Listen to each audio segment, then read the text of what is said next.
बेटा अगला टॉपिक है चैप्टर 11 एटम्स का, बोर मॉडल ऑफ एटम या bore model of hydrogen atom. ये बेसिकली हाइड्रोजन के लिए ही दिया था। बोर ने सबसे स्मॉलेस्ट एटम सेलेक्ट किया। सबसे स्मॉलेस्ट एटम कौन है? हाइड्रोजन, है ना, पहला जिसका एटॉमिक नंबर 1।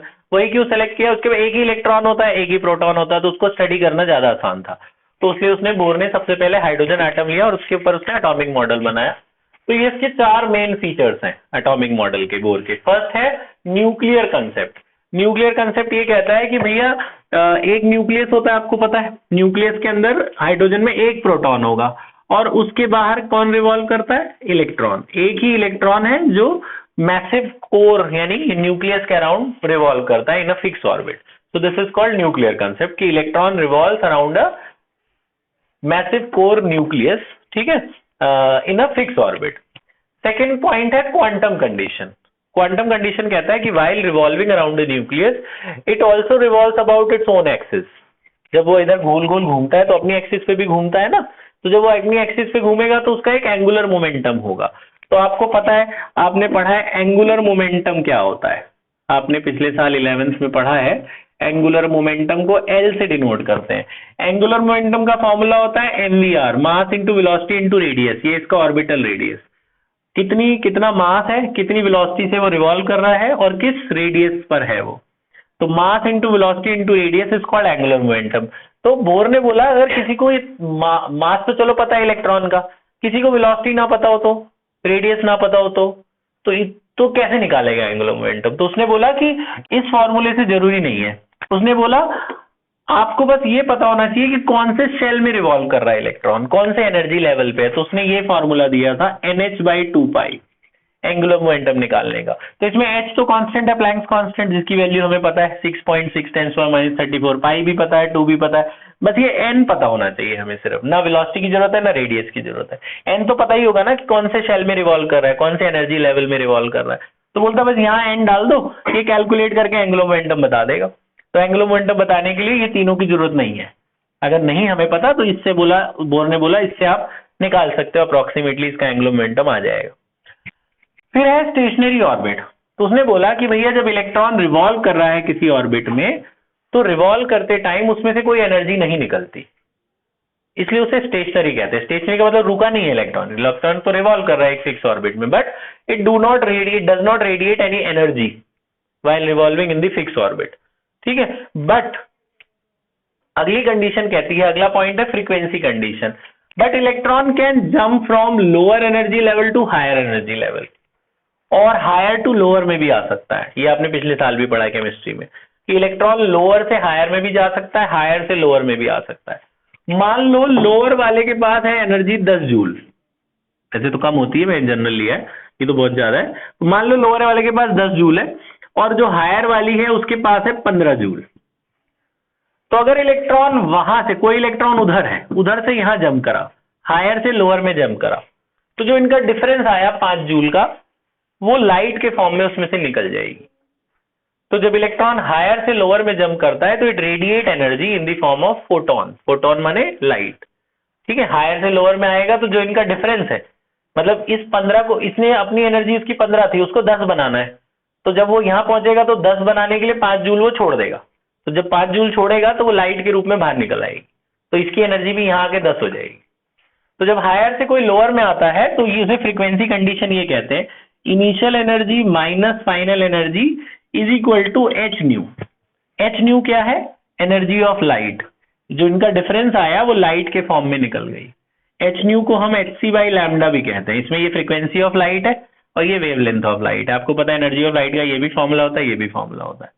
तो ये इनिशियल और फाइनल एनर्जी की कंडीशन है। तो अगर हमें इनिशियल फाइनल एनर्जी पता है तो इनको माइनस करके, जैसे 5 आ गया, मान लो ये 5 जूल, तो यहाँ पे h और c डाल देंगे, लैम्डा निकल जाएगा।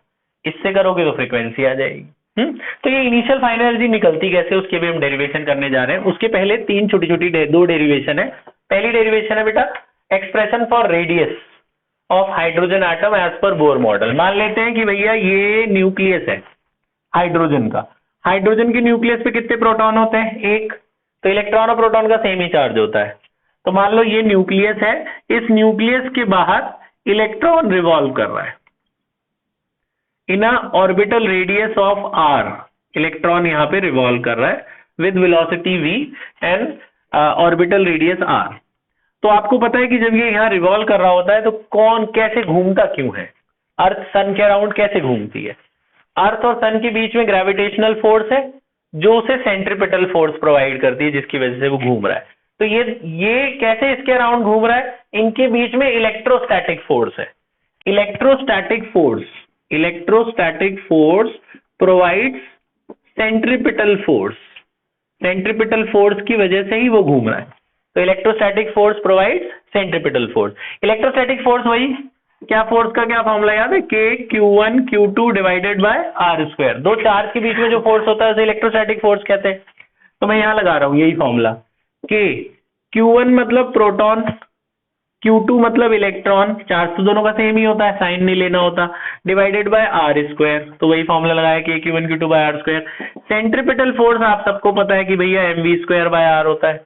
एक आर से एक आर कट गया। हम किसकी डेरिवेशन कर रहे हैं, रेडियस की, ये ध्यान रखना। तो यहाँ पे आया के स्क्वायर अपॉन आर। अभी इसको ऐसे ही छोड़ देना पहली इक्वेशन करके। यहाँ तक बात समझ में आई। पहला स्टेप ये रहना है हमेशा, electrostatic force is equal to centripetal force. Electrostatic force का ये फॉर्मूला के Q1 Q2 by are square, Q1 is electron, Q2 is proton, दोनों का चार्ज सेम है, अपॉन आर स्क्वायर, और centripetal force mv square by R. तो एक r से एक आर करके यही छोड़ देना। अब लगाना ये वाला क्वांटम कंडीशन, बोर वाली क्वांटम कंडीशन।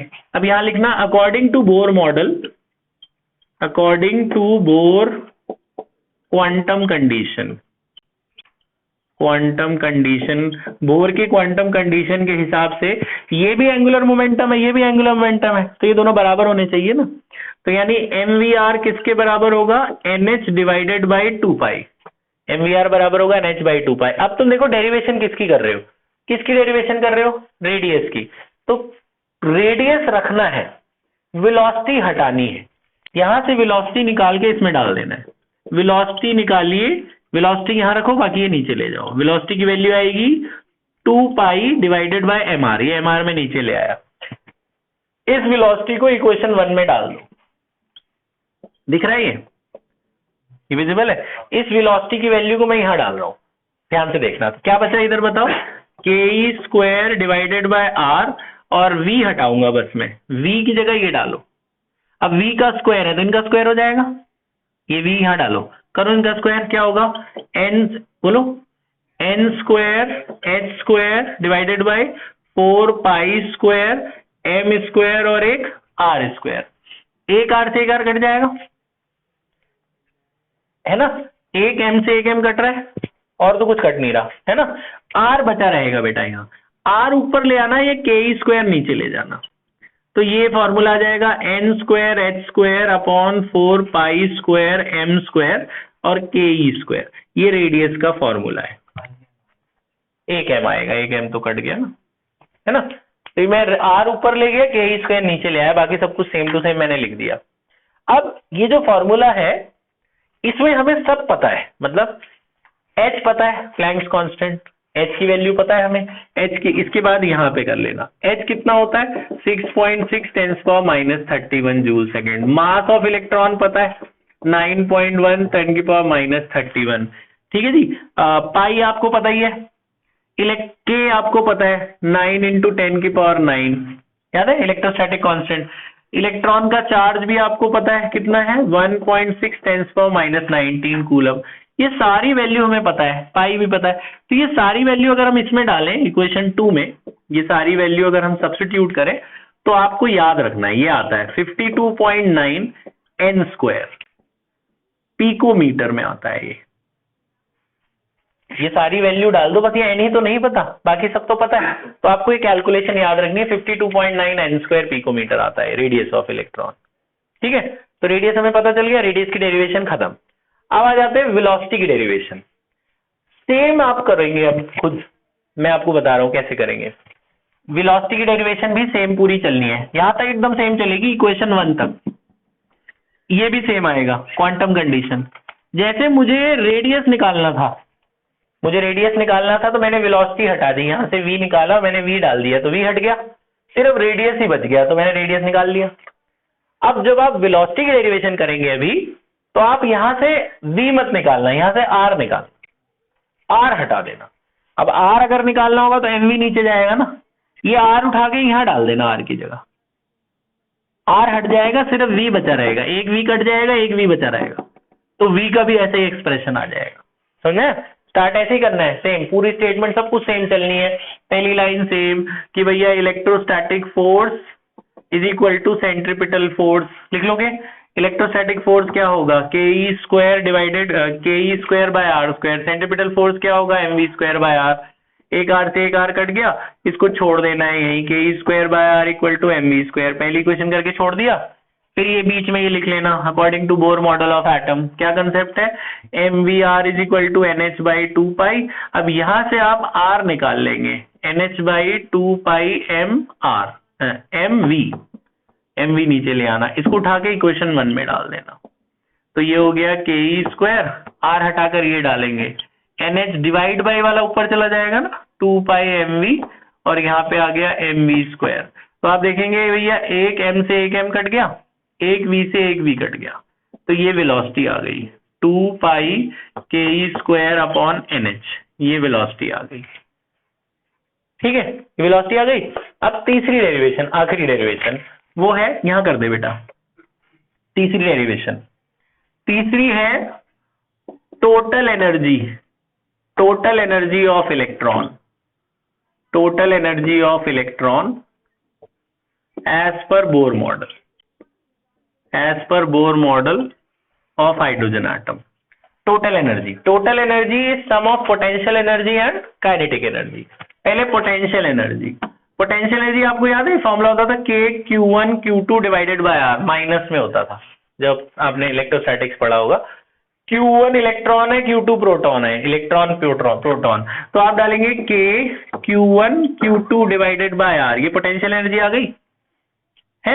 इसमें अगर सारी वैल्यू डाल दी जाए ना, ये सारी वैल्यू पुट कर दो, तो के आपको पता है 9 इंटू 10 की पावर 9 होता है, इलेक्ट्रॉन का चार्ज आपको पता है इतना होता है, इसका स्क्वायर है ना, रेडियस आपको नहीं पता होगा, तो पोटेंशियल एनर्जी आ जाएगी आपकी। ये पोटेंशियल एनर्जी की जो वैल्यू आती है बच्चों, वो आती है माइनस, देखो ये याद रखना है, जैसे अभी आप इसको कैलकुलेट कर लें, मैं कैलकुलेट से पहले एक बात बता दूं, ये जूल में आएगी, जो ये वाली पोटेंशियल एनर्जी आएगी वो किसमें, अच्छा इसमें आर की वैल्यू भी डाल देना, आर ये निकाला हुआ है ना हमने, ये वाला, ये जो रेडियस का एक्सप्रेशन निकाला हुआ है, या आप ये 52.9 ये वाला भी डाल सकते हो, आर की वैल्यू भी हटा के ये डाल दो, आर की वैल्यू कितनी है 52.9 एन स्क्वायर, पिकोमीटर होता है 10 की पावर माइनस 12, पिकोमीटर भी हटा दिया, तो सारी वैल्यू डालेगा, सिर्फ इन टर्म्स ऑफ एन बचेगा, ये सिर्फ इन टर्म्स ऑफ एन बचेगा। तो जो ये वैल्यू आती है बेटा,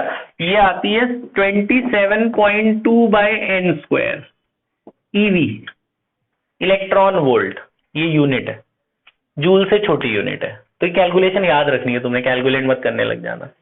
तो जो पोटेंशियल एनर्जी आती है वो कितनी आती है, -27.2 अपॉन एन स्क्वायर, इतनी आती है पोटेंशियल एनर्जी। अच्छा, अब आप निकालेंगे काइनेटिक एनर्जी, काइनेटिक एनर्जी का क्या फॉर्मूला होता है, हाफ एम वी स्क्वायर, तो इसमें वेलोसिटी की जरूरत है, इसलिए वेलोसिटी निकाला गया है, ये वेलोसिटी उठा के इसमें डाल देना, वेलोसिटी की वैल्यू डाल दो, वेलोसिटी की वैल्यू कितनी है, ये 2 पाई दिख रहा है, यहां से वेलोसिटी उठाओ और ये वेलोसिटी इसमें डाल दो, 2 पाई के e square upon N H का स्क्वायर।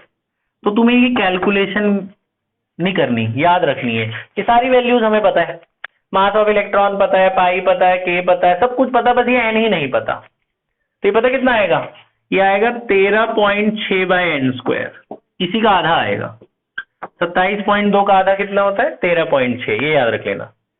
क्या दिक्कत हो गई, अच्छा